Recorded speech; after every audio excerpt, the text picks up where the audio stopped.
Are you staying loyal to a friendship, or are you quietly abandoning yourself in the name of devotion? That question may have stung a bit, but how do you tell the difference between being a good friend and being a version of yourself that's shrinking, silencing, or just settling, just to keep that connection alive? That's what we're exploring today. Welcome back, my dear listener. I'm so grateful again for your time with me, showing up in these conversations, these challenging, thought-provoking conversations. But as always, I'll just remind you, I'm not a therapist. I'm just a fellow human being who believes that friendship at its best is built on two really important pillars. Number one, integrity, which for me is the alignment between your internal values and your external actions. And secondly, intimacy. The willingness to say intimacy, the courage to let yourself be fully known. But here's where it can get tricky. You see, we're often taught that loyalty is the highest expression of love, and that staying, like, no matter how we feel, is proof that we're a good friend. And that belief, it can keep us tethered to relationships long after they've stopped feeling safe or mutual or even healthy. So let's name what self-abandonment can look like in a friendship. Self-abandonment can look like saying yes when your body is screaming no. It's avoiding hard conversations just to keep the peace. It's making excuses for repeated hurt or neglect. It's feeling drained after every interaction, but telling yourself this is just what friendship really costs. Believing that walking away would make you disloyal, even when staying just feels heavy. My dear listener, loyalty is beautiful, but not when it comes at the expense of your integrity. So if you're betraying your own values and boundaries or emotional well-being just so you can prove that you're dependable, that's not love. That's survival, and you deserve more than that. So why do we do this? Why do we stay in friendships that quietly are hurting us? Oftentimes, it's because of history, where we've been friends for this many years, and we just can't leave now, right? Or maybe because of guilt. They've done so much for me in the past, you might say. Or it might be fear-induced, where you're like, what if I don't find another connection like this? It might have to do with your identity, where you're saying, I'm the loyal one, and I just don't give up on people. But hear me, listener. Loyalty without boundaries, it can become like a prison, right?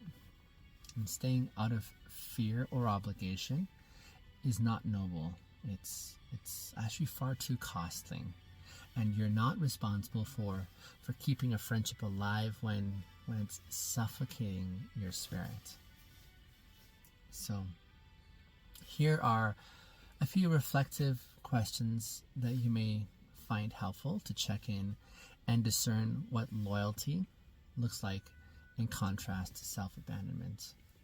You get to ask something like, do I feel like my full self in this friendship, or more of a filtered version of myself? If you're constantly editing who you are to be accepted, that's not loyalty. That's more a loss of yourself. You could ask, am I staying because I want to, or because I feel I have to? See, desire and duty feel very different in the body. You could say, if this friendship started today, knowing what I know now, could I choose it? Sometimes history blinds us to the present reality. You could almost ask, when I imagine creating distance in this friendship, do I feel relief or regret? Your gut, you'll know, right? These questions, they're not easy questions, are they? But they'll lead you back to integrity, back to alignment. And if you realize you've been staying out of self-abandonment, here's what you can do to step back without bitterness. Start by being honest with yourself first. Write down what's no longer working for you in this friendship. Name where you've been shrinking or where you've seen yourself shrinking. Communicate if it feels safe and necessary.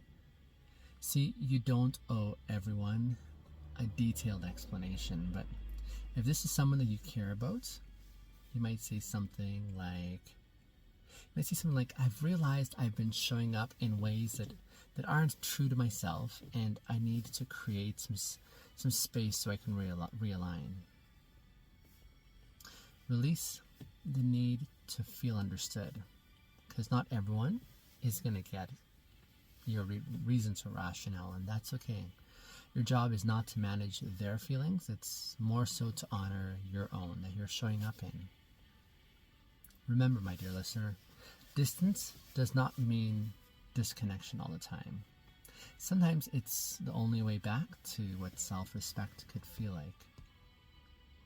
Loyalty, like I said, is beautiful, but only when it includes loyalty to yourself. Staying in friendships should never require you to leave yourself behind. So if you're feeling that tension between devotion and depletion, this is your invitation to choose alignment or realignment over obligation.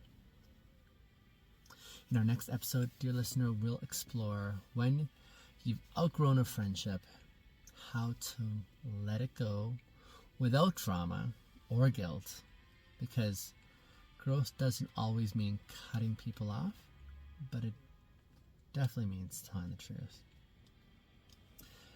If this episode, today's conversation, resonated, share it, won't you? Reflect on it. Write about it. Feel into it. Use it as a prompt to check in with your heart. And until our next time together, go gently, my dear listener. Be kind to yourself, because you are doing far better than you think you are. Bye for now.